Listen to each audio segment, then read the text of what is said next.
Welcome back to the Jeremiah Show. We're listening to Manuel the Band right now with Watch It Burn. This is a song that I referenced in last segment that just got me hooked on these guys. Manuel the Band is Manuel Grajeda. He's on vocals, guitar, and bass guitar. Brandon Charles Worth. He's on the drums. George Madrid, pedal steel. Richard Fernandez, trombone and percussions. Matt Kalin is a saxophone, and Frank Hudson on bass guitar. And when I moved to California and after high school from Idaho, I arrived in Long Beach with the intention of living there. The first night in the city was just too much for me, though. It was too much of a culture shock. And so I got back in my car and I kept driving up the coast until I arrived in Santa Barbara. And here I am all those years later. Long Beach as a city has a personality more than most, I think. Yeah. It really has a distinct feel and a sound, and I can still smell it. I smell that asphalt. And I don't It mean that has a in a smell. bad way, man. Well, yeah, I can smell it. It's like it was like asphalt, hot asphalt, the memory and air, like salt air from the sea.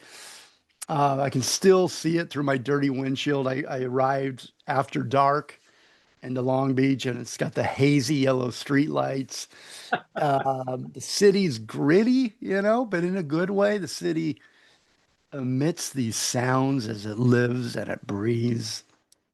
And there is something about the city that inspires musicians, I think, to create music that is distinctly Southern California. I mean, anywhere that you're at outside of California, you hear the sound from the musicians in Long Beach. It's accurately Long Southern Beach. California, Long Beach. Yeah. Um, Yeah, a, sure. a lot of good music has originated from the LBC. There are several well-known bands and artists from this area, including Sublime, of course, known for their ska punk and reggae fusion. That was the music of my college years, as well as the Long Beach Dub All-Stars, War, Yeah. Suburban Rhythm, Rival Sons.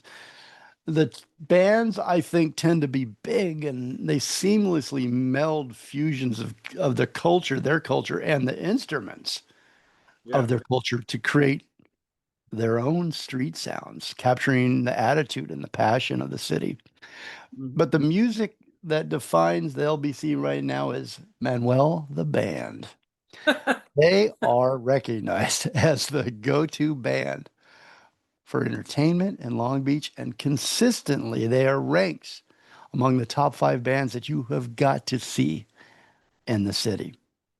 Their latest single is When You're Gone, and we're going to play that in its entirety at the end of the show after we talk to Manuel. He's here with me today, my special guest.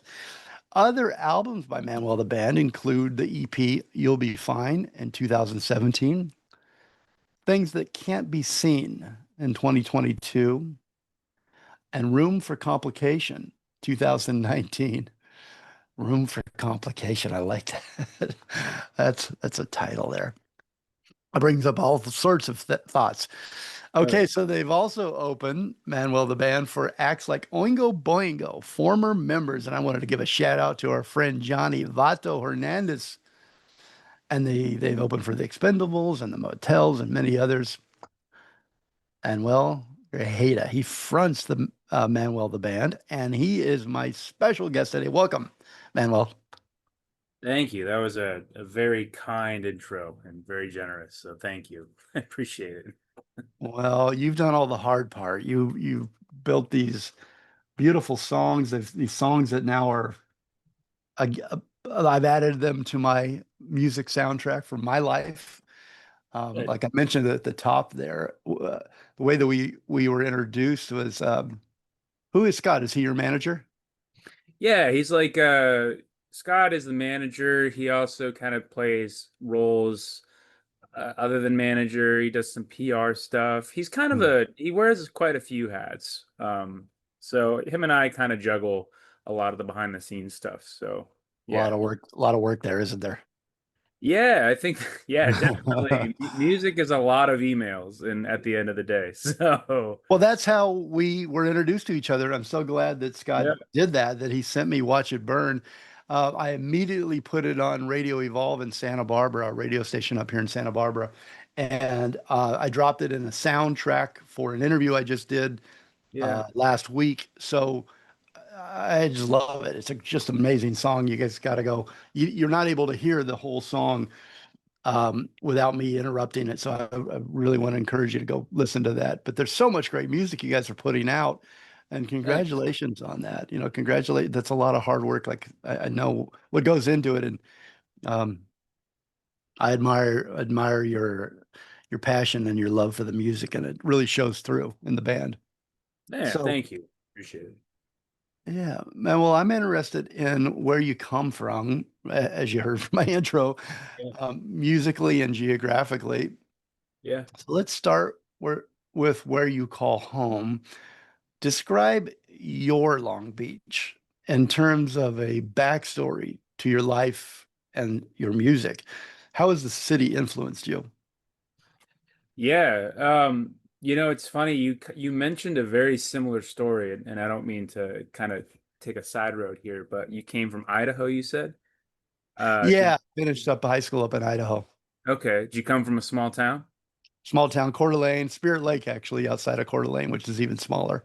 Okay, Yeah, cool. yes. Yes. So I can relate to your experience exactly. I'm actually from a small town in Vermont. So they had about 1,600 people in it. So coming out to California, many of the things that you described were, especially Long Beach, were so foreign to me. Um, you talk about smell. There's a lot of smells and like even just breathing was a little different. Yeah, For, I heard you laughing when I was doing that. yeah, yeah, yeah. Because it's so on point, I think, to maybe I don't want to speak for everybody, but at least for I know people who move from small towns or perhaps areas that don't have the same kind of urban structure that Long Beach has or any like major metropolitan area. To be introduced to such a culture shock, to such a demographic shock, it's pretty intense. So I think for me, Long Beach, which is home for me now, and it's I've built a really fantastic community here, working with people both in and out of music, just in all aspects. For me, Long Beach is just it's a creative city. It has I think you explained it really well with a lot of grit. I Mhm. think my favorite way that I've heard it put is I live in Long Beach, not LA. Even though it's within It's the different. it is. It's so different. And, even though it's in the county border, um, I think the fact that it rubs up against OC gives it a little bit of a different kind of vibe. It's a city, so it's fast paced and things move quick, but it's not quite as fast as, like, say, up directly in LA proper. Um, so it's a little bit more of a relaxed culture. I think people here tend to be a little bit more laid back. And just I think accepting too of like the Mhm. weirdness, because it's a weird city and there's a lot of weird stuff that happens here, but I think that's one of the things I love about it is the fact that Yeah. it's so diverse, it's so different, and no street is the same. Even the architecture is just fantastically different. And everyone's just kind of cool with it. Everyone's just like, yeah, all right, that's just how it is. So What year did you arrive? I came here in 2009. 2009. Was that after your high school or after at what point in your life was that? Yeah, I came here right after high school. So yeah, my mom, she gave me two options. She's like, so you can stay in Vermont and pay for college, or you can come out to Southern California and I'll help you out. Because she just got a new job out here, and it was coming right out of high school. This is a no-brainer. So Yeah. moved So out.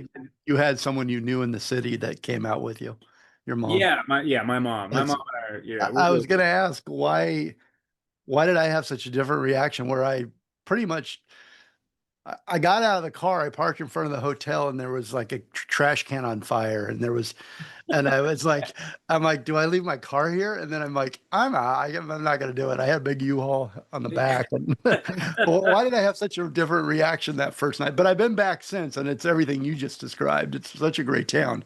I think I was just so intimidated coming from a one stoplight set town to Long Beach.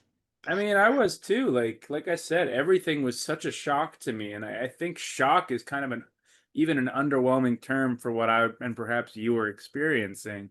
I think maybe the biggest difference is, I didn't really have, the other option was to stay in Vermont, and Hmm. as much as I love that I grew up there at the time, that wasn't really the option that I wanted to pursue. So it What was did you want to pursue at that point when you moved out? well, Was that it was music at that time? yes, yes and no. I mean, I think with it, my I've always kind of my mom has this saying, and it's not really like super profound, but to me it is because she always said you'll always have music, so you should always make sure that you have something else. So she pushed me to go to college and to go to grad school as well, just so there would always kind of be something there. And Hmm. so when I first came out here, I think I wanted to study music, and my my mom was like, I think you should focus on, another passion. Keep that as your passion, but if you make it your job, it might be a little different. It's funny because now, in many ways it is my job. I do Yeah. a lot of gigging. Um, and I love it. But in her wisdom, I think it allowed me to explore a lot of different options and to explore kind of both sides of the brain Hmm. um, and just really pursue obviously music in a passionate way and a creative way and an expression way, but also being able to pursue my other interests. I love economics, I love poli sci, history, all that stuff. So I ended up going into teaching and teaching those subjects for the last decade. So Oh, wow. yeah, That's great.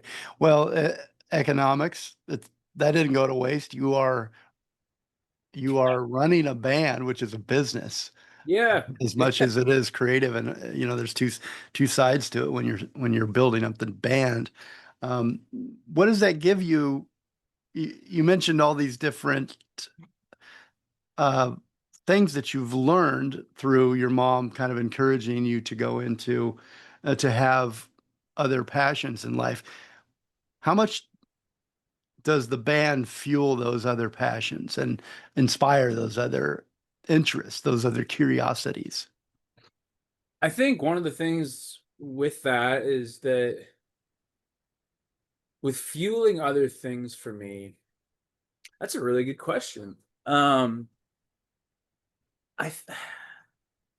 I guess I would have to say it's probably the lessons I've learned. Like you talked about running a band as like a business, and I think sometimes people people don't always see that that's what it is at the end of the day in many cases. I mean, you are essentially kind of running this operation, Yeah. which the part that everyone sees, the product, is the show. So I think what being in a band has allowed me to do, and I hope this kind of answers your question, is really taught me how to like work with different varieties of people, Mm. eclectic people, sometimes people you don't really like. Um, Mhm. I mean, not within my band. My band structure is, we're all friends. But sometimes you work with clients or you work with Yeah. people, and you have to be able, if you're going to be successful, you have to be able to be flexible and work with that. So it's allowed me to really, I think, in many ways, network and Mm. meet some really incredible people along the way who, they open up doors like, hey, you might be interested in this. Or people that just show up to your show and you don't know who they are, and then a year later, 2 years later, you're talking via email with Jeremiah on the Jeremiah show about a single that you put out. Like, I don't know, it's just all these networking connections. Yeah.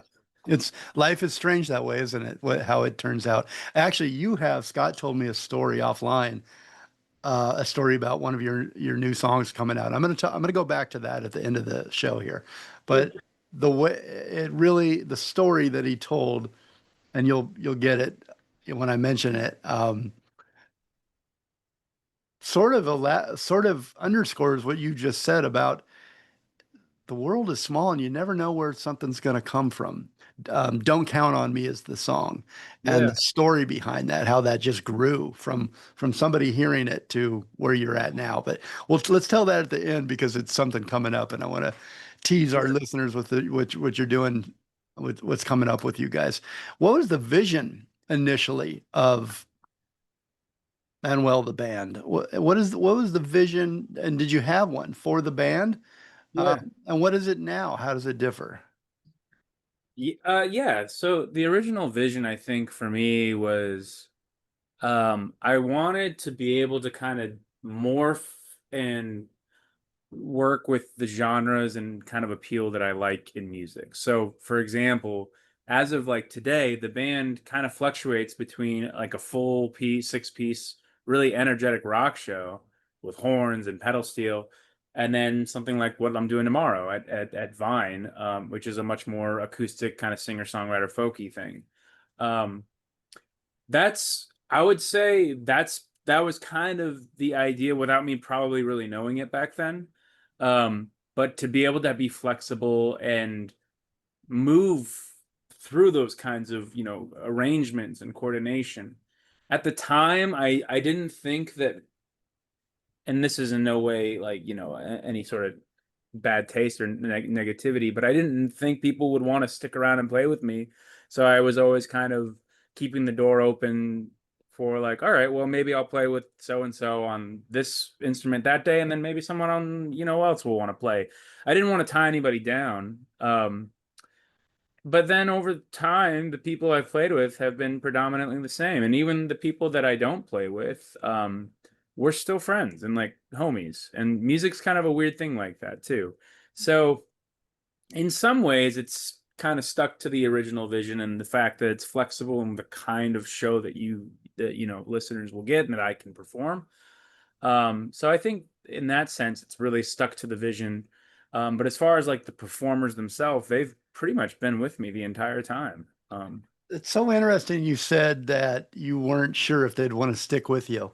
Is that like an insecurity thing? Like, I don't know you know, if I can front the band and if they believe in the band, or where does that come from? Where did that come from? Do you know? Have you ever looked into that? Yeah, that's a good question. I'm trying to look back on that. I think at the time, it's kind of a question of when you're starting something out, you don't really know what it is. You just kind Yeah, of have a feeling that it's something that you like and you hope other people like.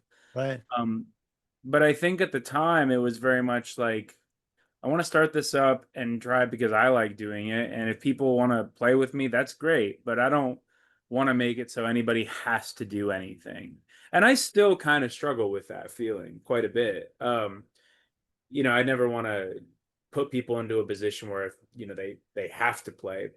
And so I think over time it was kind of a confidence building thing to be like, okay, I've surrounded myself with these Yeah. people who are still here. They're excellent players. They're fantastic, musicians, and they're still around.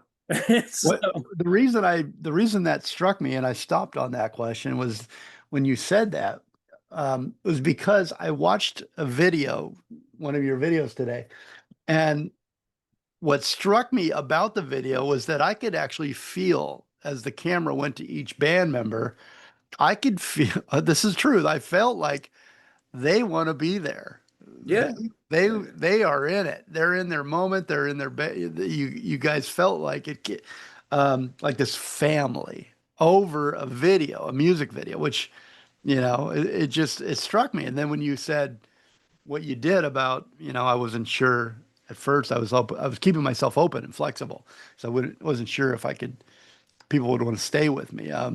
sure. That's why that struck me because I felt the opposite when I watched your music video.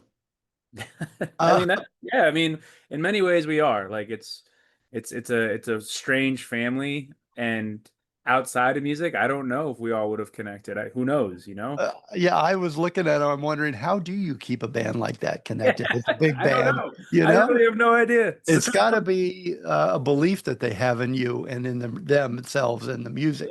as a band. I mean, especially starting out, I can't imagine you're making a lot of money every person. So they're there because they want to be there, right? Yeah, I think that's it. We've done shows for up in the boonies for something and got paid nothing, and then done shows close to home where you make rent. Yeah. So it's over the years we've been very fortunate to have, I think, both of those experiences, and I think within those experiences, it's not all rainbows and butterflies. We all have our moments, and so being able to see each other go through that, and then come out the other side still being as cool as we are on stage and having a good time even off stage, like, I Hmm. think it says a lot about our dynamic. um I like to think that it's trust and like a respect amongst ourselves. Be like, all right, cool. Like, so and so's having a tough day today. That's all right. He'll be fine on stage, and it always is. That's always the case. The ability to take whatever's happening personally and kind of push it aside for when we're up there. I think in itself, for six people to be able to work with that is, I don't know. That's one of my favorite things is to say is that at the end of the day, I know whatever's going on outside of the stage, we're going to be fine and it's going to be a good show. And I'm lucky to be able to say I have that with these guys.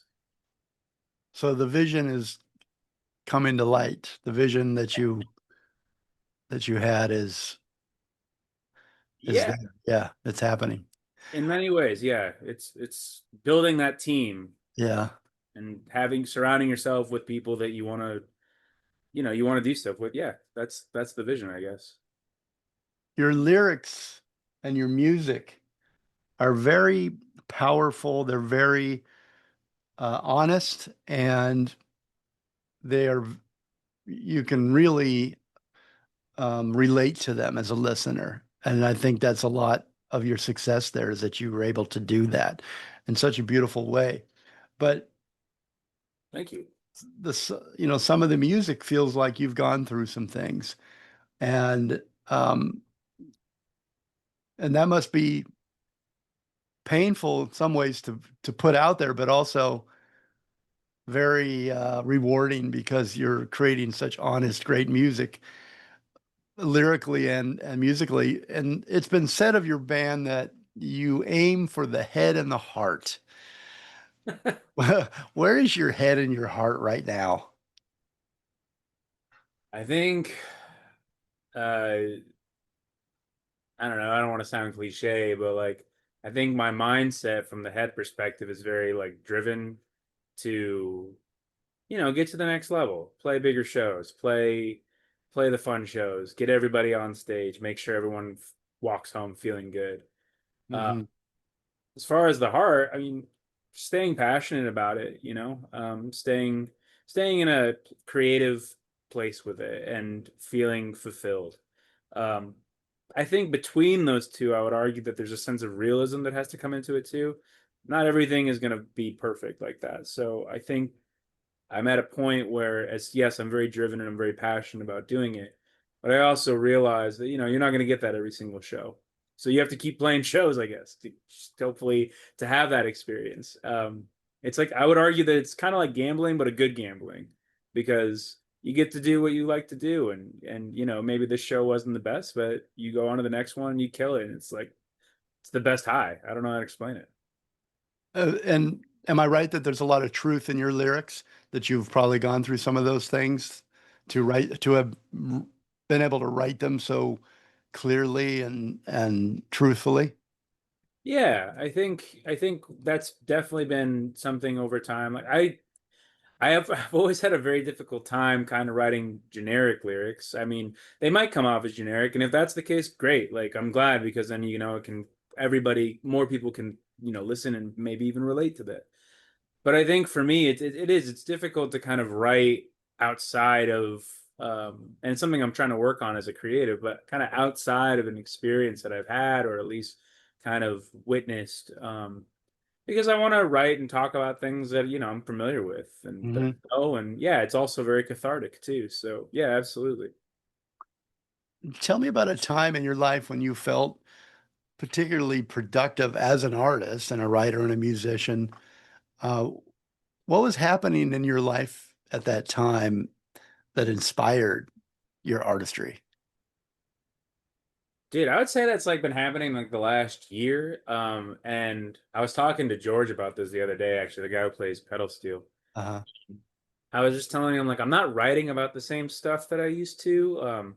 It's not really about like I don't know, and nothing wrong with it. Like obviously a good love song is a good love song is a good love song. And a good sad song is, the same.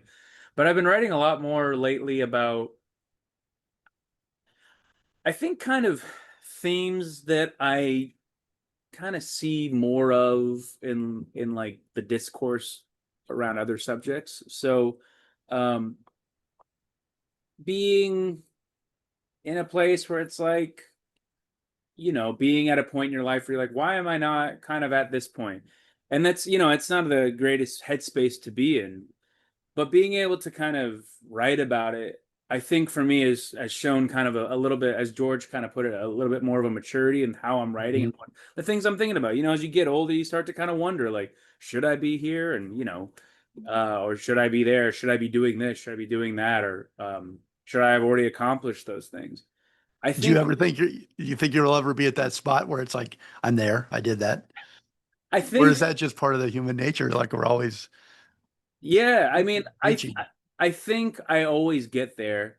I think sometimes in the moment it can be hard sometimes when you're not really looking outside of where you're at. So sometimes I have to kind of remind myself, or somebody around me has to remind me, like, hey, like, look what you did. This was pretty Yeah. cool, man. Like, give yourself some grace on this. um so yeah, I think in the last year or so that's been a lot of really kind of creative powers to be able to kind of write about those things and talk about them, and talk about all sorts of things. My mom's getting older, like, living that kind of stuff, like those kinds of relationships that have meant and still mean the world to me. Thinking about your career, stuff like that. More than just like, I guess, kind of like heartbreak and things like that. I think the songs are more inquisitive about where I'm going, where I thought I was going to be. Um, Yeah. and I like being able to write about that stuff. It means a lot to me. And do you feel good where you're at now? Are you at peace with it sounds like you are. You're realizing your maturity is giving you this deeper, this depth, and it's actually adding to your music and your writing. Do you feel sort of at peace and good with where you're at? Yeah, man. I mean, I get to go out and play music. I had to remind myself of this, but like I get to go out and like play music on a Monday night sometimes and, make some cash, or maybe even not make some cash. It doesn't really matter. I get to hang out with some cool guys who are fantastic at what they do, and joke around and have weird memories and like fun memories, travel. Like, yeah, man, I am pretty lucky to do what I do, and it's hard work, and there's no doubt about it. But I get to do it, and that's pretty cool. You So get to do it. You read and look what you reach people out there. You're reaching people right now. You reached me, and I just think that that's so cool with what you do as inspiring to others. It's inspired me. What do you think your greatest work to date is? What are you most proud of? Is there a song? Is there a lyric? Is there yeah. a show? Oh man. Um, there's a song that's okay. I guess maybe there's two. So I guess there's an unreleased song that's the last release of this kind of chapter of songs that we're getting ready. So it'll be the final release. Really stoked at that one, just because it's such a different song than what we usually do, and the lyrics are very, very kind of they're very different in that sense. They're kind of more I don't know how to explain them, but they're just on a really interesting subject. So I really am proud of that work. And I'll, obviously when it comes out, maybe we can meet up and we can talk about it. Um, but the work that I think I'm really proud of, or I guess maybe, I don't know if it's my favorite song or not, but there's a song called Love But Don't Need You that's on the last record we put out. And it's a song that we recorded in like 5 hours at the studio. It just kind of naturally fell into place. And everybody was just kind of like at the end, like, that was good, right? That sounded great. Cool. Let's just call it there. we didn't go into like full production mode with it. We just kind of said, this is it. And this is like a very natural creative place to kind of end it. So rad. So the fact that it was kind of one of those cool moments, I think Yeah. that's what I'm proud of, is that we experienced that. So yeah, I love that song for that reason. And Manuel the Band, you utilize a two-piece horn section to create a very bold and beautiful full sound. Um, and I think a band that uses a horn section tells me you're very confident. The band's confident in their skills. They aren't afraid to be big, and it tells me they're not scared to kind of pierce the heart with the honesty that horns bring to a song, they often bring to a song. Sure. Tell me about this choice as a band. What do you intend for your fans to hear? Why do you like the horns? I mean, I know why I do, but I'm curious. Yeah, me too. Also, sorry, the I guess the lawnmowers decided this was a good time to come mow the lawn. So if you hear them, I apologize. Yeah, actually, I don't, so you're good. Okay, perfect. Then they're not here. I love the sound of a lawnmower anyway. Yeah, it reminds Some me of of home that. actually. Yeah. Yeah. Okay, so the horns. I don't know. In high school, I played with a horn player who actually I guess, little placement here. So I don't know if you're familiar with the band Lawrence. Yeah. Um, Yeah. yeah, so one of their saxophone players is a buddy of mine. His name's Sumner, and we went to high school together, and we were in a band together. And so, in many ways, I think I was really inspired by him to like work with horn players because I just loved what they brought to the Yeah. sound. And you're right, it's flashy, it's confident, it's like it's sharp, And so when I came out here and when this group really formed, I really I made it an active mission to really try to bring horns into the music just because I like what they bring. It's Hmm. like jammy, it's kind of got a mix of like, that classic kind of, excuse me, jazz feel, but also like you can throw it into kind of a reggae feel. It's just fun. So Yeah, I love when they come in at the end to Watch It Burn. I mean, that's just yeah, they have a cool line. yeah, it just really kind of conjures up emotions and feelings around that song. Okay, so I only have 4 minutes left, and unfortunately, this goes way too fast. But Manuel, I wanted to see if I could kind of give you a rapid fire, each one of the band members, and then what you feel they bring to the band and bring to your creativity and your passion in the band. Like, what do they bring to you? Just a word or two. Sure. Um, Brandon Charlesworth. Dedication and uh, I I'm I don't know the word for it, but he's always making sure that everyone's okay. It's drummers are like that, aren't they? That feels like a trait of a drummer? All good drummers kind of bring the family together. Yeah, he does that really really well. So, How about pedal steel's George Madrid? dude, George Madrid is a wise man, and he brings a lot of acumen and a wealth of knowledge about just music business in general. So he's just in the field. He knows what he's talking about. So Mm, good to have a guy like that on your side. How about yeah. Richard Fernandez, trombone, percussions? Richard Fernandez brings, obviously, he knows a lot about horns, but he brings a wealth of knowledge about composition. He's the guy who's always like, well, what if we threw in like a 13th here, which we're just like, I don't know, it might sound good. And then it sounds good. So he just knows how to compose stuff really, really well. So he brings a lot of that to the table. Matt Kalin on the sax. Dude, Matt he's bomb and circumstance. He brings the energy as well as like the showmanship of what it means to be a true entertainer. Frank Hudson on the bass guitar. Frank brings this like groove and this like kind of swagger to the gig. He always is like he's got really funny jokes. Keeps And you laughing. yeah, he's always cracking people up with the things he says, and he's just got a groove back there. He just kind of keeps it moving. So he brings a lot of that. How about the that guy on vocals and guitar and bass, Manuel Grajeda? What's he? Yeah, I think he kind of holds things together. At least he's trying to. So And all together, all you guys who become put together on stage, Manuel, the band. What's the message that you hope that your listeners will get from your music and from your shows? Yeah.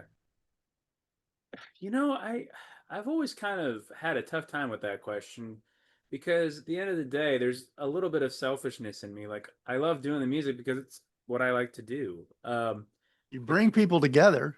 yeah, yeah, and that's fun. Like it really is a blast. So I guess if that's if people are enjoying what we do and it's bringing people together with whatever the circumstances it are that brought them there, that to me is pretty rad. That So is, that is. I'd yeah, call that good work. Good work to feel proud of. Do you want to tell the story of Don't Count on Me I'm before we not. got a couple minutes left? Yeah, so I guess if it might be the same story, I'm not 100% familiar with this, but I'm assuming it's the story that I've heard. So we played that song, or we sent it to Scott, um, and he's always so he's like, I knew within like 5 seconds that this was like the song. Yeah. Um, Has he been right? so far, I think so. Um, and so we played a show at the Canyon Club, and the singer of the main act, he, I guess, heard us play it live, and he was really into it. He was grooving to it, and he wanted to like have a copy of it. So for Scott, he was that was for him like enough. Like this is it. This is the song. So is that the same story you're talking about? Yep, you're on it. Yeah.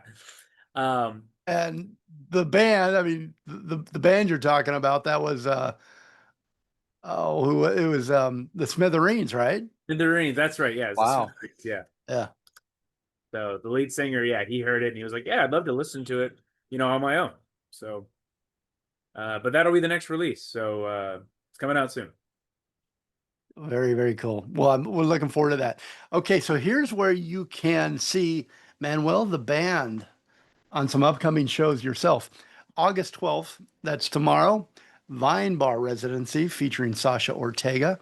On August 16th, The Taste of Long Beach. That's always a great festival to get out to. August 19th, Vine Bar Residency featuring the Cherries. And on the 23rd, the Redondo Beach Pier Summer Concerts. Get out and see these guys. I imagine you're just amazing live. Manuel, the band's latest single is When You're Gone. It's out right now. We're going to play it in just a second here. Go to manueltheband.com to catch up on all their socials and new music and tour dates, all that good stuff. You can go there. Manuel the Band, Manuel, theband.com, and also on YouTube, Manuel the Band, some great videos there. On social media, Instagram and Facebook, Manuel the Band.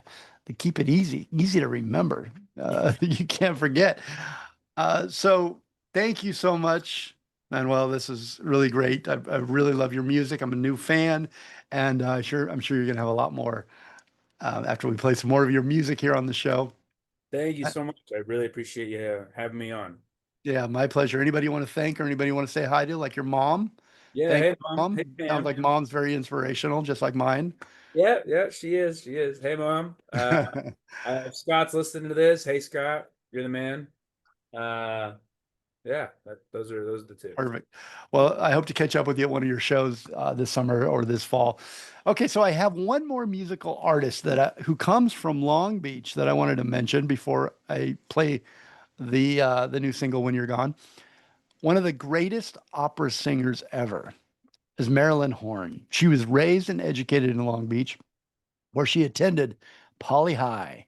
She ultimately received 3 Grammys, including a Lifetime Achievement Award, the National Medal of the Arts, and a Kennedy Center honor. Opera News declared Marilyn Horne that she may be the most influential singer in American history. The reason I bring that up is because we'll be right back with soprano and opera singer Golda Zara. And here is Manuel the Band with their latest single, When You're Gone, out now. Go stream it, go buy it, go check them out. We'll be right back.